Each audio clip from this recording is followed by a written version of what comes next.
देश में direct sales, exhibitions और ऑनलाइन प्लेटफॉर्म जैसी सुविधाएं बढ़ाई गई। साथियों, आने वाले समय में देश के अलग अलग राज्यों में 7 पीएम मित्र पार्क बनाए जा रहे हैं। ये योजना आप जैसे साथियों के लिए कितने बड़े अवसर लेके आने वाली है, इसकी कल्पना कर सकते हैं। कोशिश यही है कि वैल्यू चेन से जुड़ा पूरा इकोसिस्टम एक ही जगह पे तैयार हो, जहां एक मॉडर्न, इंटीग्रेटेड और वर्ल्ड क्लास इंफ्रास्ट्रक्चर को प्लग एंड प्ले फैसिलिटीज के साथ आपको लेकर हमारे कई सारे सवाल हैं जिन पर हम विस्तार से इस पूरी पेशकश में बात करेंगे। मुख्य सवाल क्या है आपको बताते हैं। ग्राहकों के हितों को ध्यान में रखते हुए सरकार ने जो ये फैसला लिया है, इसके तहत डायरेक्ट सेलिंग से जुड़े नियमों की अधिसूचना जो जारी की गई है, क्या इनके जो नए नियम है इनकी इसके तहत जो ट्रैकिंग की जाएगी, क्या उसके इम्प्लीमेंटेशन पर किसी भी तरह की निगरानी यहाँ पर रखी जाएगी सरकार की तरफ से। इसके अलावा डायरेक्ट सेलिंग जो कंपनियां हैं, इनकी शिकायतों के निपटारे से इन कंपनियों के बिजनेस को आगे बढ़ाने में कितना प्रोत्साहन मिलेगा, और साथ ही जिस तरह से हम डायरेक्ट सेलिंग के व्यापार को बढ़ता हुआ देख रहे हैं, इसके साथ ही कई सारे धोखाधड़ी के मुद्दे भी इसको लेकर सामने आ रहे हैं, उनसे कैसे निपटा जाएगा। इन तमाम मुद्दों पर आज हम विस्तार से बात करेंगे। खन्ना साहब, आपके पास आऊंगी। सबसे पहले किस तरह से आप इस नए नियम को देखते हैं? कंज्यूमर अफेयर्स मिनिस्ट्री ने जो कंज्यूमर प्रोटेक्शन एक्ट के तहत जो अधिसूचना जारी की है, डायरेक्ट सेलिंग में जिस तरह की पारदर्शिता की जरूरत थी, क्या इस नियम के बाद, अधिसूचना के बाद आप आती हुई देखते हैं? देखिए, कई सालों से डायरेक्ट सेलिंग इंडस्ट्री के लोग सरकार से ये मांग करते रहे हैं कि उनको रिकॉग्नाइज करके उनके लिए कोई रूल्स बनाए जाए हैं जिससे कि उनका बिजनेस आम पब्लिक को लेजिटिमेट लगे। क्योंकि नॉर्मली डायरेक्ट सेलिंग किस तरह है कि भाई एक आदमी दूसरे को बेचता है, दूसरा तीसरे को बेचता है, और पर्सन टू पर्सन मार्केटिंग का वो चैनल बनता है।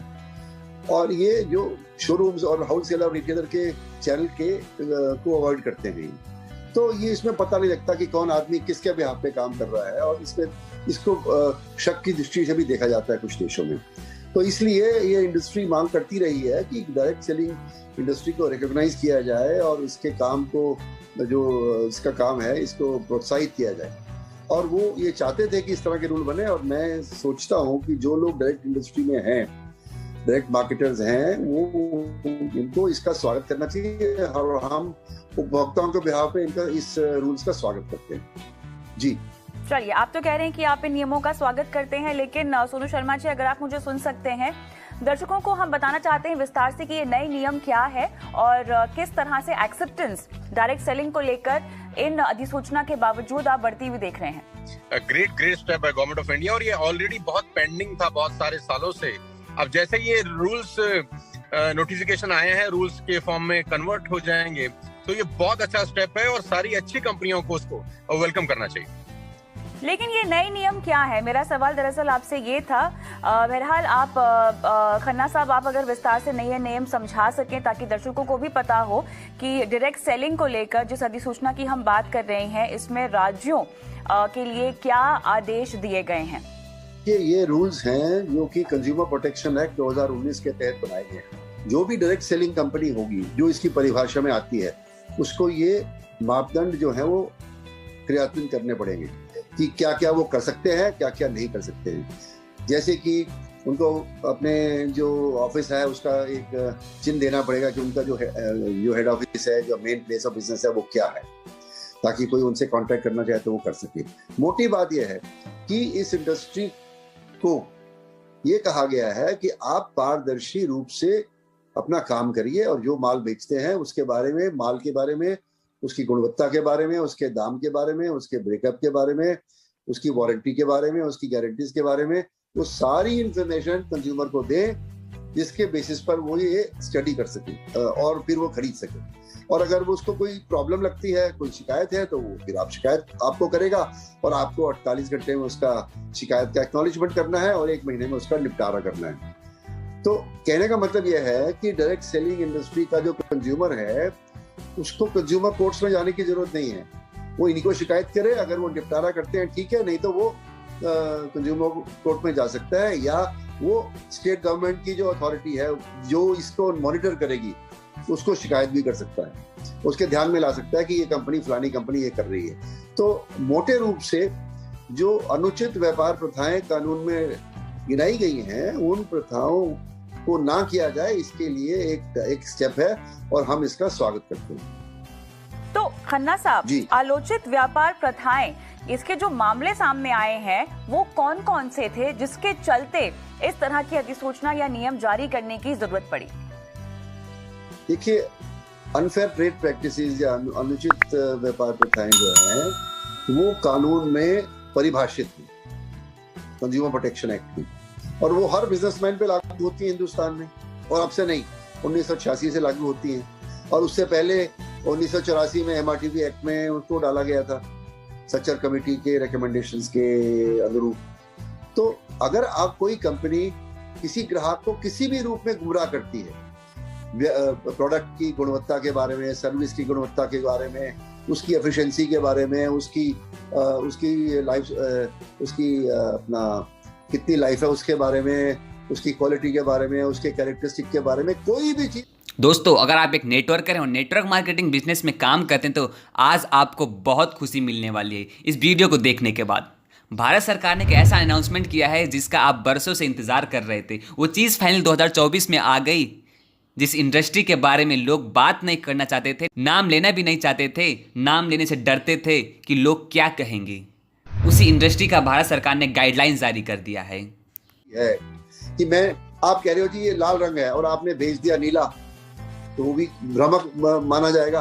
हर तरह की भ्रम को ये अटैक करती है, और यदि कोई भ्रम को में डाल के कंज्यूमर को डायरेक्ट सेलर बेचता है तो वो जो सेल है वो कंज्यूमर शिकायत करके अपने पैसे वापस कर सकता है, और अगर उसको बाल पसंद नहीं है तो उनको वापस भी लेना पड़ेगा।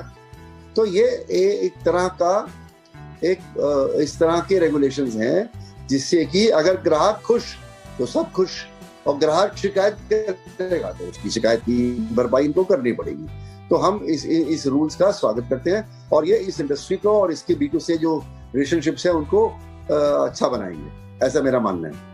तो किस तरह की शिकायत के लिए किस तरह से भरपाई होगी इस पर हम बाद में आते हैं, लेकिन सोनू शर्मा जी, आपसे मेरा सवाल यहाँ पर यह है कि कंपनियों कहा गया है कि वो एक मॉनिटरिंग मैकेनिज्म को कंपनी में स्थापित करे।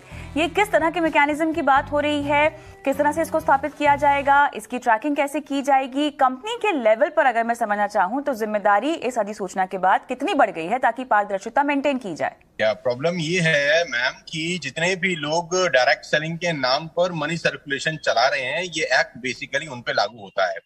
बहुत सारे लोग डायरेक्ट सेलिंग के नाम पर मनी सर्कुलेशन प्रोसेस चलाते हैं। 1 रुपए का जो प्रोडक्ट है उसका कॉस्ट, उसका MRP, उसका रेट इतना ज्यादा डिमांड किया जाता है लोगों से, और वही बीच का पैसा लोगों में रोटेट किया जाता है।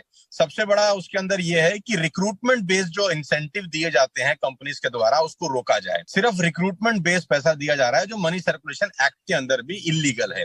क्या कहते हैं, फ्लोर पे आ जाने से बहुत सारी कंपनियां जो सिर्फ और सिर्फ मनी सर्कुलेशन चला रही है नेटवर्क मार्केटिंग के नाम पर, उन सब पे शिकंजा कसा जाएगा, और सही कंपनी जो काम कर रही है उनको बहुत अच्छा काम करने का मौका मिलेगा। तो ये बहुत स्वागत योग्य एफर्ट है, और इसका, जैसा कि सर बता रहे थे, कि इसका इंतजार बहुत सारे सालों से था, और we are very thankful to the government of India कि ये फ्लोर पर आ गया है फंड।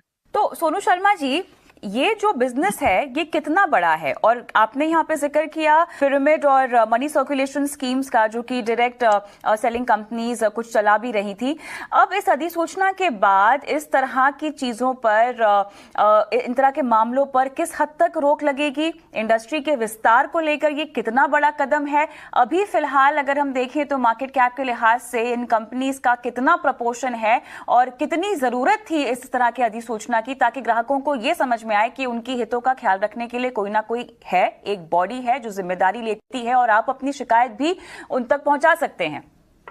मैम, सबसे पहले तो मैं आपके दर्शकों को और सब लोगों को बताना चाहता हूं कि पूरे हिंदुस्तान में डायरेक्ट सेलिंग जो अच्छी कंपनी है, जो सही कंपनीज कर रही हैं, एकमात्र ऐसा बिजनेस है जिसमें 100% वाइट की ट्रांजैक्शन होती हैं। आपको जान के बहुत हैरानी होगी, और कस्टमर को मैं बताना चाहूंगा, जितने भी कंज्यूमर्स हैं, कि जो सही कंपनीज हैं उसमें कोई भी बिलिंग कोई भी प्रोडक्ट अगर सेल किया जाता है तो उसके ऊपर प्रॉपर बिल कटता है, आप कैश ट्रांजैक्शन नहीं कर सकते हैं, नंबर 1। नंबर 2, उसके ऊपर जीएसटी एप्लीकेबल होता है जो गवर्नमेंट ऑफ इंडिया को कंपनीज डिपॉजिट करती हैं पर मंथ। नंबर 3, आपको जो भी कमीशन आता है वो टीडीएस करके, टैक्स कट के ही आता है। ये एकमात्र ऐसा प्रोफेशन है पूरे हिंदुस्तान के अंदर जहां 100% ट्रांसपेरेंसी होती है और लीगल सिस्टम अपनाया जाता है। आज हिंदुस्तान में आपको पता है कोविड-19 के कारण बहुत सारे लोगों को नौकरी की समस्या है, अनएम्प्लॉयमेंट अपने चरम सीमा पर है। ये एकमात्र ऐसी इंडस्ट्री है जो लोगों को अनएम्प्लॉयमेंट से मुक्त, जो प्रॉब्लम फेस कर रहे हैं लोग बाग, उनको एम्प्लॉयमेंट प्रोवाइड करा सकती है बनस्पत। इस पे आज ये जो नोटिफिकेशन आया है ये ठीक तरीके से अगर लागू हो जाए, क्योंकि ठीक तरीके से लागू होना बहुत जरूरी है, कानून तो हिंदुस्तान में बहुत सारे हैं, अगर वो इम्प्लीमेंट ठीक तरीके से हो जाए तो मैं आपको बता सकता हूं कि 2025 में ये एकमात्र ऐसा उद्योग है जो बहुत सारे लोगों को, हजारों लाखों नहीं करोड़ों लोगों को एम्प्लॉयमेंट प्रोवाइड करा सकता है। बिल्कुल सही कहा आपने। जहां तक एम्प्लॉयमेंटेबिलिटी की बात है तो लगभग 7 मिलियन से ज्यादा लोग हैं जिनको रोजगार मिल रहा है इस इंडस्ट्री के जरिए। और उसमें भी खास बात यहाँ पर यह है, उल्लेखनीय बात यहाँ पर यह है कि 50% से ज्यादा तो इसमें महिलाएं हैं। और जो अधिसूचना नियमों की हम बात कर रहे हैं, और इन कंपनियों को लगभग 90 दिनों में जो है इनकी इंप्लीमेंटेशन और इन नियमों को कंप्लाई भी करना होगा। तो खन्ना साहब, सवाल अब यहाँ पर यह उठता है कि हम डायरेक्ट सेलिंग की जब बात करते हैं तो बहुत सारे अंतर्राष्ट्रीय ब्रांड्स का नाम यहाँ पर आता है। जो भी हमने केसेस धोखाधड़ी के या पारदर्शिता की हमने बात की है, कितना भरोसा मिलेगा या कितना एस्टैब्लिशमेंट में और आसानी मिलेगी इन इंटरनेशनल ब्रांड्स को अपने कदम भारत में रखने के लिए? क्योंकि हम बड़े बड़े नाम देखते हैं, एमवे, टपरवेयर, ओरिफ्लेम, कई तरह की ऐसी डायरेक्ट सेलिंग प्रोडक्ट्स हैं जो इन कंपनियों के हम खरीद पाते हैं। कहीं ना कहीं जिन पॉन्जी स्कीम्स की हम बात कर रहे हैं, मनी सर्कुलेशन की बात कर रहे हैं, इनके ब्रांड को हिट होता होगा इन सब की वजह से।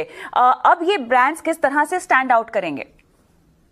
देखिए, जो मनी सर्कुलेशन स्कीम है वो इन रूल्स में कवर नहीं होते।